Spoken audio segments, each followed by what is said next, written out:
الحمدللہ رب العالمین والصلاة والسلام علی سید الانبیاء والمرسلین اما بعد فاعوذ باللہ من الشیطان الرجیم بسم اللہ الرحمن الرحیم۔ جو تیرے در سے یار پھرتے ہیں، جو تیرے در سے یار پھرتے ہیں، در بدر یوں ہی خوار پھرتے ہیں۔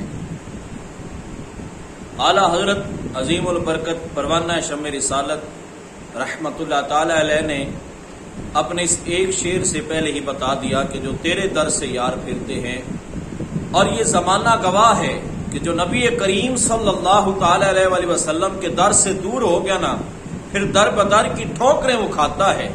ایک در نصیب نہیں ہوتا ہے، پھر در بدر کی ٹھوکریں کھاتا ہے۔ اس کی ایک مثال زندہ میں آپ کے سامنے رکھنا چاہتا ہوں۔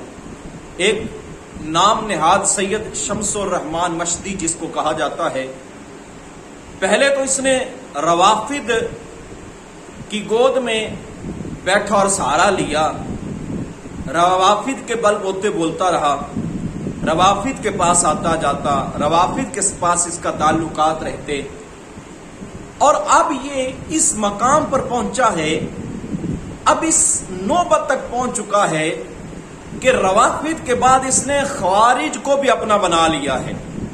وہ خوارج جنہوں نے نہ تو انبیاء کرام رضوان اللہ اجمعین علیہ الصلوۃ والسلام کو چھوڑا، جن کے قلم سے نہ انبیاء بچ سکے، جن کے قلم سے خود سرکار صلی اللہ تعالی علیہ وآلہ وسلم نہ بچ سکے، جن کے قلم سے حضرات صحابہ کرام کی تعریفاتی کلمات جو ہے نہ نکلتے تھے نہ نکلے ہیں، بلکہ ہمیشہ ان کے قلم سے حضور علیہ الصلوۃ والسلام کے صحابہ کرام کے خلاف جو ہے انہوں نے اپنے قلم کو چلایا ہے۔ اور یہاں تک کہ مجھے حیرانگی ہوتی ہے، اعلیٰ حضرت کا جب شعر پڑھتا ہوں کہ جو تیرے در سے یار پھرتے ہیں یوں ہی در بدر خوار پھرتے ہیں، تو حقیقت ہے آج وہ خوار ہی پھر رہے۔ اور مجھے اس بات سے بھی پریشانی ہے کہ اہل سنت کا کھایا، اہل سنت کو لوٹا، رج کر لوٹا، اور نام نہاد سیدوں نے، نام نہاد پیروں نے رج کر کھایا، اور کھانے کے بعد آج خوارج، نواسب اور بالخصوص روافد کی گودوں میں بیٹھ کر باتیں کرتے ہیں۔ یہ پچھلے ہی دن بلکہ جمعے والے دن ایک علماء کنونس جماعت اسلامی منصورہ آباد میں ہوئی، تو وہاں یہ نام نہاد سید جو تھا شمس الرحمان یہ وہاں گیا، اور وہاں پر کہتا ہے کہ میں سراج الحق کو، میں نے بڑے سارے لوگوں کے پیچھے نماز پڑھی، بڑے سارے لوگوں کے پیچھے نماز پڑھی، میں نماز پڑھ رہا تھا، اس کے ساتھ سراج الحق کا نام لالا جی لیتا ہے کہ لالا جی کے ساتھ نماز پڑھ رہا، تو مجھے وہاں ایک جماعت کا امیر نہیں بلکہ ایک محمد عربی کا فقیر نظر آیا۔ وہ خدا کا خوف کرو شمس الرحمان، جنہوں نے انبیاء کو معاف نہ کیا، تم نے اس کی جماعت کے ساتھ حمایت کی، تو نے اس کے ساتھ اپنا ہاتھ ملا لیا، کیا ہو گیا ہے؟ روافد کے بعد اب تجھے روافد نے جگہ نہیں دی ہے کہ خوارج کے پاس آ گیا ہے؟ کیا ہو گیا ہے؟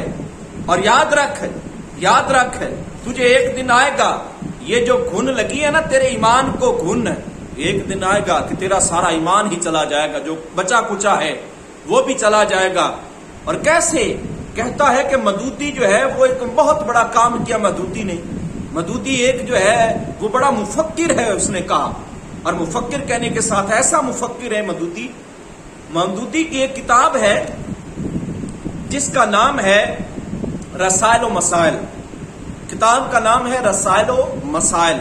صفحہ نمبر 20 پر حضرت موسیٰ علیہ السلام کے بارے لکھتا کیا ہے؟ کہتا ہے کہ قبل نبوت کسی نبی کو وہ عصمت حاصل نہیں ہوتی جو نبی ہونے کے بعد ہوا کرتی ہے۔ نہ ہونے سے پہلے حضرت موسیٰ علیہ السلام بھی ایک بہت بڑا گناہ کیا تھا۔ یہ جملے لکھے ہیں مدودی نے اپنی کتاب میں، جس کو تو مفکر کہہ رہا ہے، جس کو تو صوفی کہہ رہا ہے، اور تیری عقل پہ اور میں کچھ نہ کہوں گا، اتنا بس کہوں گا کہ صحابہ کے خلاف اٹھے گا نا، تو پھر جو صحابہ کے خلاف آیا وہ گلی کا کتا ضرور بنتا ہے، وہ گلی کا ولی نہیں بن سکتا ہے، وہ گلیوں کا کتا ضرور بنتا ہے۔ یہ یاد رکھ، صحابہ کے خلاف اپنی زبانوں کو دراز کرتے ہو، اپنی قلموں کو اٹھاتے ہو صحابہ کے خلاف، جو حضور نبی علیہ الصلوۃ والسلام جن کے بارے میں یہ وعدہ فرما چکے ہیں، خود رب فرماتا ہے کہ وہ سارے کے سارے عادل ہیں، سارے کے سارا صحابہ جو ہے وہ جنتی ہیں، رب ان سے راضی، وہ رب سے راضی ہیں۔ اور وہ کیا کہتا ہے، مودودی کہتا ہے کہ حضرت موسیٰ سے بھی بہت بڑا گناہ ہوا تھا، بہت بڑا گناہ ہوا تھا کہ انہوں نے ایک انسان کو قتل کر دیا۔ چنانچہ جب فرعون نے ان کو اس پر ملامت کیا تو انہوں نے پھر بڑے دربار میں اس بات کا اقرار کیا اور کہا فَعَلْتُهَا إِذًا وَأَنَا مِنَ الضَّالِينَ، جس کا مودودی نے ترجمہ یہ کیا ہے کہ میں اس کام میں بہت گمراہی میں چلا گیا تھا۔ اور خدا کا خوف کرو، اگر انبیاء گناہ، بہت بڑا گناہ کیا، لکھا اپنی کتاب میں صفحہ 20، حوالہ دے رہا ہوں، رسائل و مسائل صفحہ 20 پر یہ بات لکھی ہے، کہتا ہے کہ بہت بڑا گناہ کیا ہے۔ اور یاد رکھ، جو انبیاء کو بہت بڑا گناہ گار قرار دے رہا ہے، تجھے مفکر قرار دے رہا ہے، تجھے کہہ رہا ہے کہ یہ بہت بڑا صوفی ہے، تجھے قرار دے رہا ہے، اس کے ماننے والے کو کہہ رہا ہے یہ محمد عربی کے فقیر ہیں۔ شرم آنی چاہیے ایسے لوگوں کو، اور صحابہ کے خلاف بکواس کرتے ہوئے۔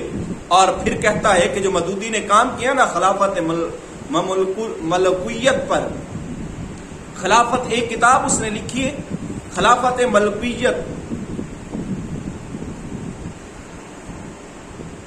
اس کتاب میں مودودی نے لکھا ہے یہاں تک کہ حضرات صحابہ کو نہیں چھوڑا، بالخصوص حضرت ذوالنورین حضرت عثمان غنی رضی اللہ تعالیٰ عنہ کے بارے میں کہتا ہے، اتنی عبارت لکھی جو میں آپ کو بتا رہا ہوں، یہ اتنی عبارت لکھی، کہتا ہے کہ حضرت عثمان غنی کو مال غنیمت ملا کسی جہاد سے، تو وہ 5,000 درہم تھے، اور 5,000 ہی درہم جو ہیں وہ سارے کے سارے اپنے رشتہ دار مروان بن حکم کو حضرت عثمان غنی نے دے دی۔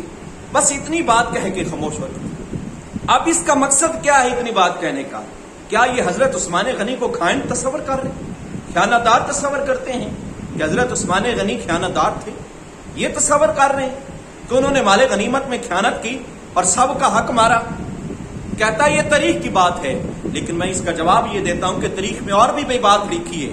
کیا بات لکھی؟ تاریخ میں یہ بھی لکھا ہے کہ حضرت عثمان غنی رضی اللہ تعالیٰ عنہ نے جب مال غنیمت آیا تھا، وہ مال تھا، نقدی نہیں تھی، مال تھا، حضرت عثمان غنی نے اصحاب شورا سے مشاورت کی۔ جب اصحاب شورا سے مشاورت کرنے کے بعد تاریخ میں لکھا ہے کہ 5 لاکھ روپیے نقدی دے کر حضرت عثمان غنی نے وہ مال لیا۔ اب جب کہ حضرت عثمان غنی اس مال کے مالک بن چکے تھے، اب حضرت عثمان غنی رضی اللہ تعالیٰ عنہ جس کو چاہتے، جب مالک ہیں جس کو چاہتے وہ دیتے، جس کو نہ چاہتے۔ اور یہ بات ہوئی اصحاب شورا کے ساتھ، اور جب طے ہو چکی ہے اصحاب شورا کے ساتھ اور خرید بھی لی، تو پھر تجھے تکلیف کیا ہے؟ اتنی عبارت کو کیوں لکھا ہے کہ حضرت عثمان غنی نے مال غنیمت جو ہے وہ سارا مروان بن حکم کو دے دیا؟ کیوں آپ نے یہ بات کی ہے؟ اور غور کر۔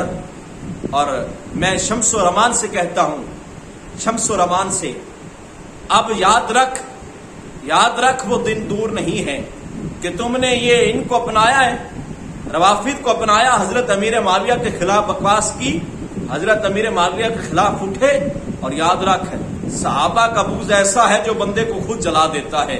صحابہ کے بغض جلانے کے لیے کسی آگ کی ضرورت نہیں ہے، کسی تیل اور چنگیاری کی ضرورت نہیں ہے، بلکہ صحابہ کے بغض کے لیے صرف اتنا کافی ہے، جو صحابہ سے بغض رکھے گا وہ گلی کے در بدر ٹھوکروں کی طرف چلا جائے گا، پھر وہ ایک گلی کا پلندہ بن کے رہے گا۔ اور یہ بات میں ایسے نہیں کہہ رہا، یہ بات سنیے آپ، یہ شمس و رمان نے منصور آباد میں بیٹھ کر ایسی باتیں کی ہے، اور ان کے تعریفی کلمات کہیں جو خوارجی ہیں، اور جو انہوں نے اپنی کتابوں میں قلم سے انبیاء کرام کو نہیں چھوڑا، حضور کو نہیں چھوڑا، بلکہ قرآن پاک کا ترجمہ کرتے ہوئے مودودی نے کیا لکھا ہے؟ جب ترجمہ کرتا ہے وَوَجَدَكَ ضَالًّا فَهَدَىٰ، جب اس آیت کریمہ کا ترجمہ کرتا ہے تو کہتا ہے کہ حضور بہت گمراہی میں چلے گئے تھے۔ تو یار حضور گمراہ ہیں؟ ایسی بات ہے حضور گمراہ ہیں؟ اس کو تسلیم کرتا ہے جس کو تم مفکر کہہ رہا ہے؟ حضور کو جس کا نام کا کھاتا ہے کہتا ہے میں سید ہوں، کیا اس کی کیا اپنے نانا کے ناموس پر اس طرح تو پہرا دیتا ہے کہ جنہوں نے حضور کو گمراہ کہا اور جنہوں نے یہاں تک رب کی ذات کو بھی نہ چھوڑا؟ جہاں قرآن مجید فرقان امین میں آتا ہے اللہ یستہزی